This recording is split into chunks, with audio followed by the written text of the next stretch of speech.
अमानत अमीन प्रशिक्षण केंद्र बैरिया गोलंबर मुजफ्फरपुर बिहार। हमने अपना यहाँ दोनों मोबाइल नंबर स्पष्ट रूप से लिखा। मेरे दोनों YouTube channel 1 Shashi Bhushan Kumar, channel 2 Amin course and all competitive exams में एक बार पुनः हम आपका क्रांतिकारी हार्दिक अभिनंदन करते हैं। आज का क्लास आपके लिए काफ़ी इम्पोर्टेंट होने वाला है। वह क्लास होगा हिंदू उत्तराधिकार अधिनियम के तहत वो धारा 29 पर हम बात करेंगे। हिंदू विरासत अधिनियम, टॉपिक लिखते हैं हिंदू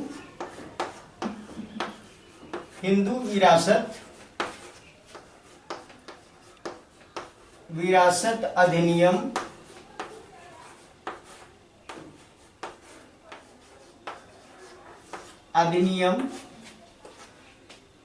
1956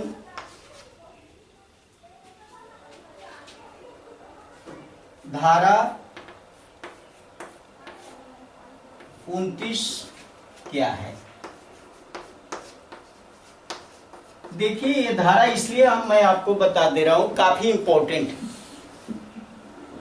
और ये क्वेश्चन बार बार पूछा जा रहा है। हिंदू विरासत अधिनियम 1956 धारा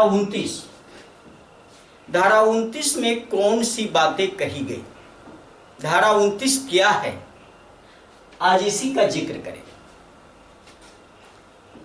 छोटी सी धारा है और ढेर सारी छोटी छोटी धाराओं को हम आपकी सेवा में प्रस्तुत कर रहे हैं ताकि आपके दिमाग में कुछ लीगली पॉइंट जो है सो आपके दिमाग में सेट होता चले। धारा 29 जो है इसमें स्पष्ट रूप से बता दी गई कि कोई भी व्यक्ति अगर मर जाता है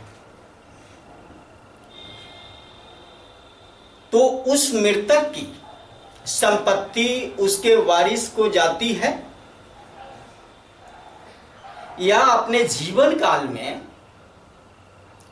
वह अपना जो है प्रॉपर्टी किसी को लिख के मर जाता है तब तो ऑलरेडी समाप्ति हो गया, कोई दिक्कत नहीं।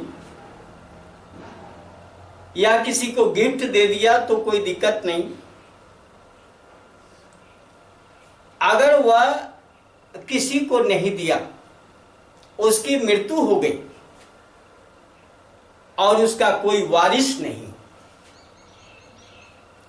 अगर वारिस उसका नहीं हो तो वारिस नहीं होने का मतलब कि वारिस में हमने बताया, यानी वारिस का मतलब उत्तराधिकारी, कोई उसके संपत्ति को लेने वाला उसके रिलेशन में कोई नहीं है।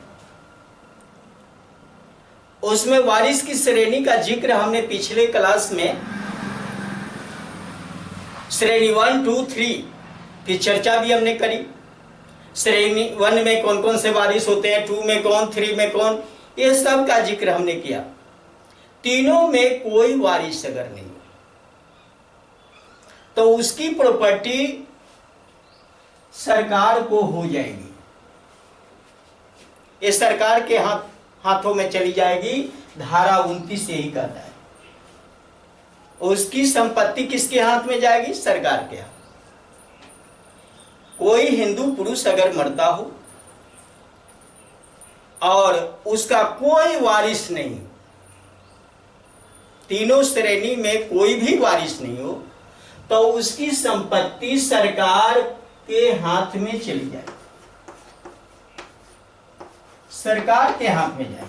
और ये सरकार के हाथ में जाएगी, वो प्रॉपर्टी जो होगी उस भूमि को क्या कहेंगे?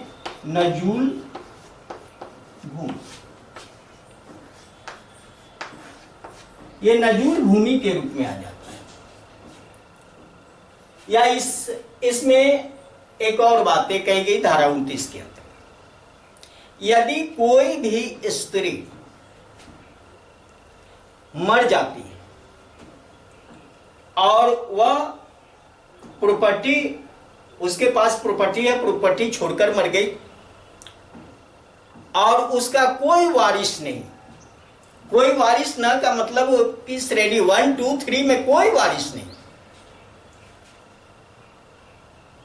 उस परिस्थिति में धारा 29 कहता है कि वो जमीन सरकार के हाथ में जाएगी और उस जमीन को नजूल भूमि का।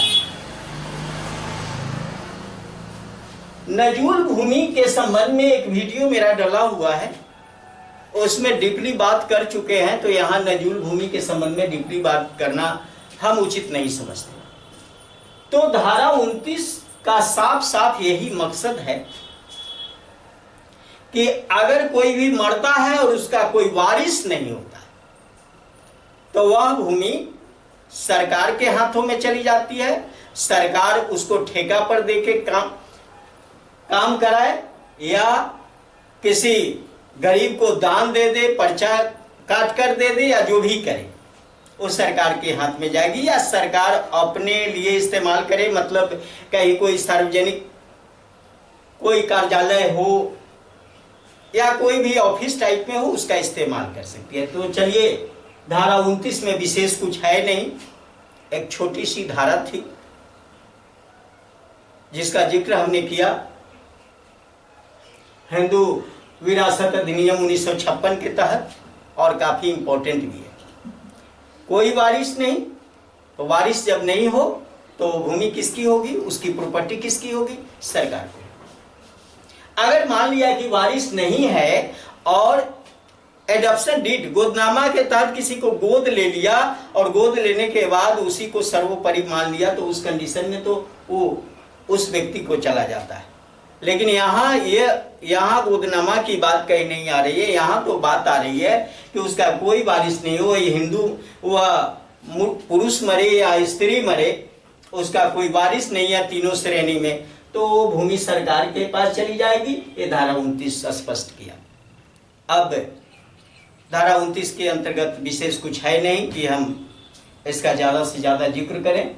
अगर ये वीडियो आपको अच्छा लगा, उपयोगी है, लाभप्रद है, तो इस वीडियो को लाइक करें, अपने मित्रों के साथ शेयर करें। आप हमारे चैनल पर नए हो तो ये दोनों चैनल जो एक दूसरे का पूरक है, ऐसे बारी बारी से सब्सक्राइब कर लो